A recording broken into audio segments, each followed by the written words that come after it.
Bendiciones, mis hermanos, ¿cómo están? Dios les bendiga. Bueno, hoy vamos atentos, vamos a estudiar con santificación y doctrinas espirituales, dos temas muy importantes y que son parte fundamental de la iglesia, y es el propósito por el que se da el discipulado. Santificación, quiero que lean ustedes Primera de Pedro, capítulo 1, versículo 16. Dice, en este pasaje la Biblia nos dice, sed santo porque yo soy santo. O sea, la Biblia dice, escrito está, porque lo dice Levítico capítulo 19 también, sed santo porque yo soy santo. ¿Quién es santo? Dios. Dios es santo. También nosotros vamos a encontrar en Hebreos capítulo 12, versículo 14, un pasaje que dice, sin santidad nadie verá al Señor. Nuestro propósito es ir al cielo. Nuestro propósito no es ir al infierno. Nuestro propósito es no ir a condenación. Nuestro propósito es ir a la presencia del Señor. Por lo tanto, entonces nosotros tenemos que entender que tenemos que vivir una vida en santidad, porque el único requisito y la única forma de nosotros ir al cielo es viviendo una vida en santidad. Y anteriormente les explicaba qué es pecado. Y entonces, si nosotros ya entendemos hoy qué es pecado, que todo eso que infringe la ley nos aparta de Dios, ya sabemos que si pecamos, estamos contaminados, pero tenemos que ser santos. ¿Y qué es santo? Es no pecar, no pecar premeditadamente. Disculpen la palabra, no pecar premeditadamente. Eso es santidad.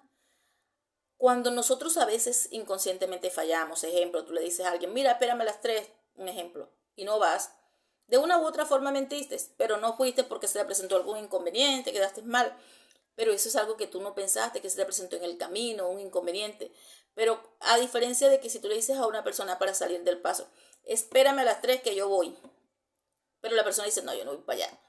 O sea, ya eso es un pecado de mentira, porque lo estás pensando, lo estás analizando, lo estás estudiando y lo has hecho premeditadamente. Ahí es la diferencia. Como cuando tú le dices a alguien, préstame una plata que yo te pago el sábado, un ejemplo. Y la persona viene y te facilita su recurso contando que tú le vas a pagar el sábado. Pero vino el sábado y tú no le pagaste. Y vino el otro sábado y tampoco le pagaste. Y has cogido plata y has tenido recursos. No, es que ni crea que le voy a pagar. Se lo pago como pueda, cuando pueda. Eso es pecado. Pecado de mentira, pecado de robo. Entonces, todas esas cosas son pecado porque lo estamos haciendo consentidamente. Ahora, ¿qué es lo que quiere el Señor? Que todas estas actividades en nuestra vida y que tengamos una vida honesta, santa y resplandeciente delante de Dios y delante de los hombres. Un ejemplo, si nosotros fornicamos o adulteramos, o sea, somos infieles a nuestras parejas y decimos, bueno, es que no me ve, no sabe, pero realmente estás pecando y sabes que lo que está haciendo mal está mal, te está manchando y Dios lo sabe, aunque tu pareja no lo sepa. Es un pecado deliberado, es un pecado que pensaste, que planeaste, que estratificaste y que te aparta del reino de los cielos. Eso es pecado. Así que, teniendo todo este punto de vista y conociendo todo esto, es apartarnos de hacer esto, apartarnos de pecar, huir del pecado como yo, José, huir de las trampas del diablo con el pecado. Hay muchas maneras de nosotros pecar. Ahora, como digo, van a haber situaciones en las que no podemos cumplir, pero se salen de nuestras manos.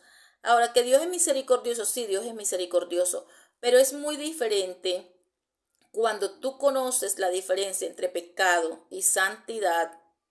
Es muy diferente a cuando ya tú conoces lo que Dios demanda de ti, a como cuando tú no sabes nada ni nunca has escuchado nada. Tú hoy conoces del Señor y toda persona que ha hecho un discipulado y que conoce lo que es correcto y lo que es correcto delante de Dios, lo que es pecado, y también conoce lo que es santidad y no practica la santidad, entonces quiere decir que practica el pecado. Eso le aparta de Dios y no hay una justificación delante de Dios. No hay algo que nosotros podamos decir, es que yo no sabía, es que nadie me dijo. No, es que tenemos la Biblia y sabemos lo que es pecado, lo que es malo. Entonces, como ya no vamos a volver al tema del pecado, queremos seguir con el tema de santidad, quiero decirte que tu vida tiene que ser santa delante de Dios, una vida correcta, una vida apartada del mal, una vida que te llene de la presencia del Señor. Eso es santidad.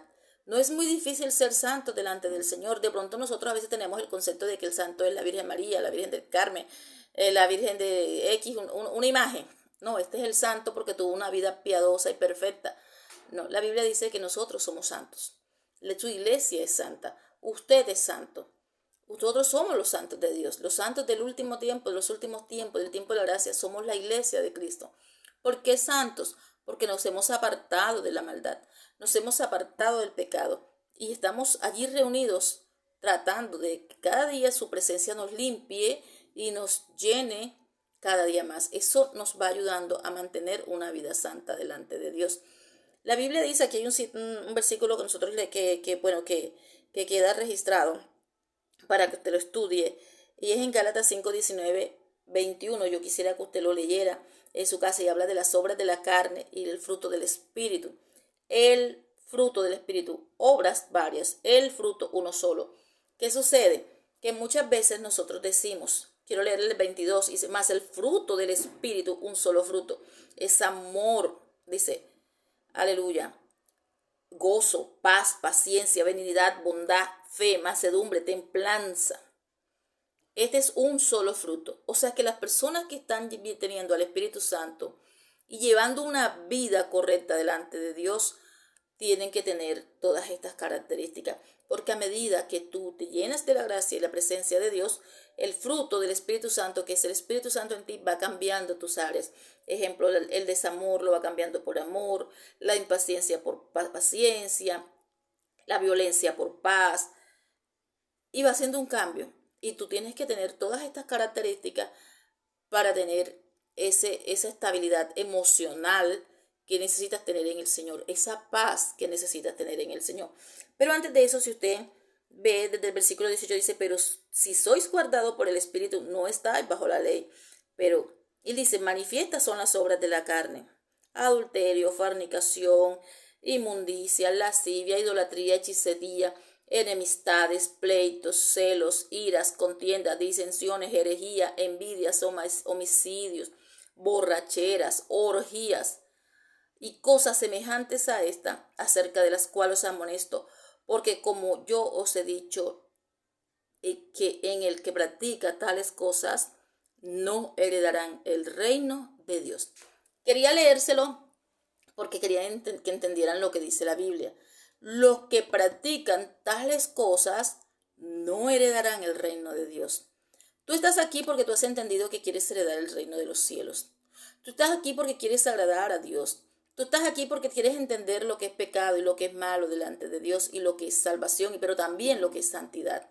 Llevar una vida santa es apartarse de todo lo que dice la Biblia y lo que establece la Biblia, que te hace pecar, que te hace hacer llevar las obras de la carne hasta su máxima expresión, al punto que se vuelve en ese punto de condenación en tu vida.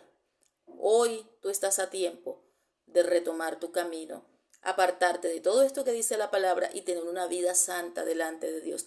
Tratar de ser un pueblo, tratar de congregarte, tratar de llenarte de la presencia del Señor y tratar de entender que tienes que ser santo para con Dios.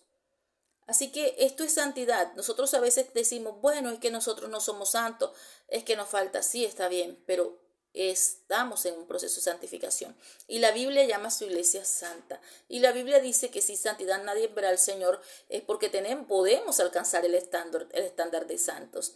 Tienes que ser santo. Y ser santo por una sola razón: Dios es santo. Sin tantas explicaciones, apartarte del pecado, apartarte de las obras de la carne, apartarte del mundo en su totalidad y dedicarle tu vida a la santidad y vivir en el Señor. Dice la Biblia también, bueno, vamos a seguir con el siguiente punto. El resto ustedes lo pueden estudiar en sus Biblias, porque esto es netamente bíblico. Aquí yo no les voy a decir nada que yo pienso y que yo no, es lo que dice la Biblia. Y en las guías están los versículos que te van a complementar el tema de santidad. De todos modos, estos enlaces siempre van a tener la opción de que tú puedas escribirnos por WhatsApp a mí o a los líderes que tenga y preguntar lo que no hayas comprendido.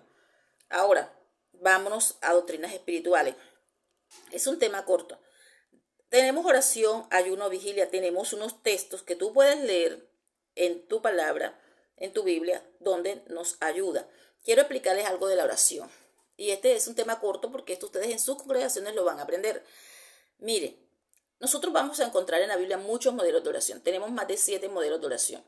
Más adelante cuando los voy a estar invitando, porque vamos a tener un seminario de pronto virtual sobre el tema de la oración, se los vamos a estar invitando para que ustedes se conecten a este seminario posiblemente en vivo sobre la oración y para que ustedes, pues no sé cuándo verán los estudiantes este video, pero realmente hacemos diferentes seminarios con este tema para que a ustedes les quede claro. Por ahora quiero hablarles que la oración es un contacto que tú tienes con Dios, es hablar con Dios, es entender que cuando tú estás en la presencia del Señor, ya dices, no hermana, es que yo no sé orar.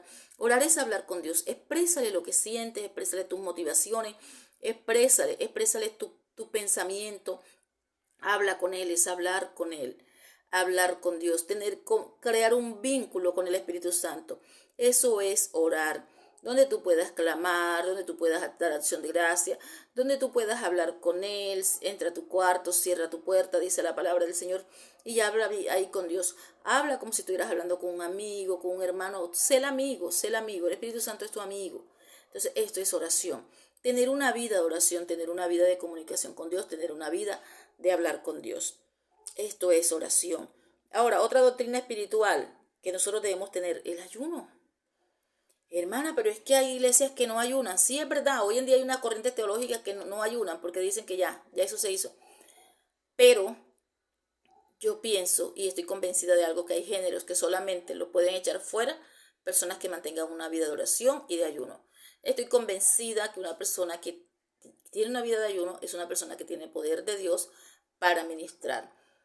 Ahora, ¿qué es el ayuno?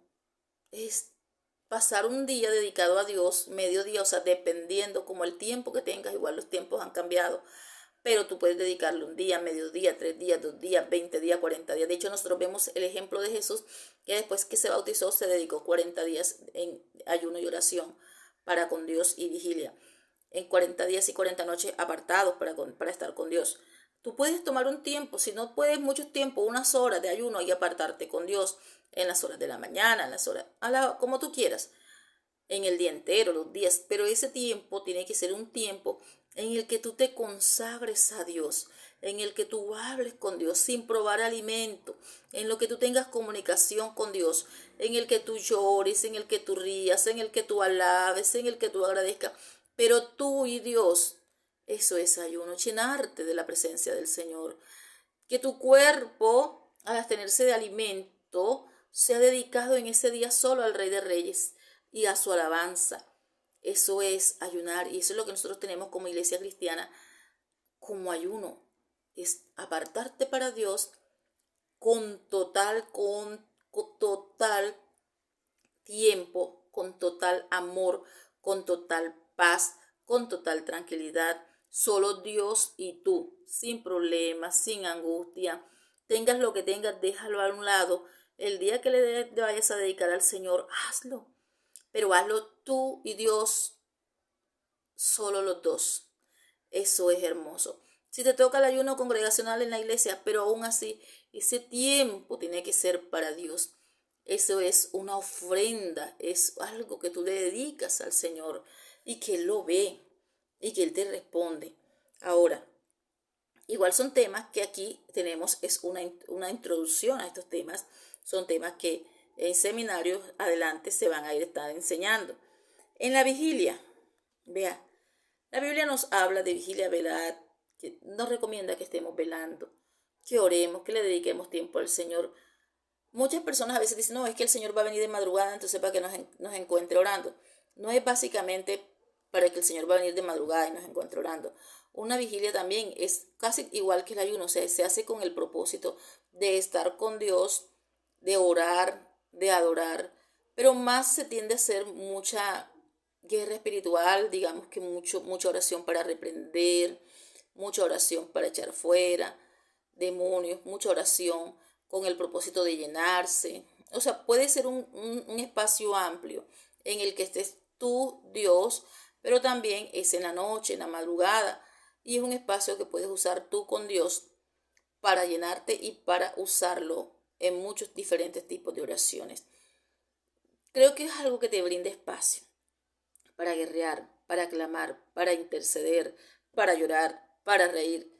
Tú te puedes manifestar y expresar de las diferentes maneras, porque el mundo duerme, tus vecinos duermen, tus amigos duermen, y está el silencio y la paz de la noche, y puedes tener las revelaciones que necesitas y tantas cosas, y puedes tener esa fragancia del Señor que puedes obtener a través de una vigilia, que de pronto en el ayuno tú no puedes tener ese espacio porque siempre está el carro que pita, el que tocó la puerta, el que vendió el plátano, el que puso la música. Entonces eso entorpece un poco, aunque parezca increíble, aunque estemos muy lejanos, no hay lugar donde no haya ruido, aunque estemos muy apartados, siempre va a haber como que algo que interrumpe. Pero en la vigilia está la soledad de la noche y de la madrugada, y esa es una experiencia hermosa para con Dios, porque nada te va a interrumpir en el proceso de vigilar. Todos estos espacios nosotros los llamamos como disciplinas espirituales o doctrinas, enseñanzas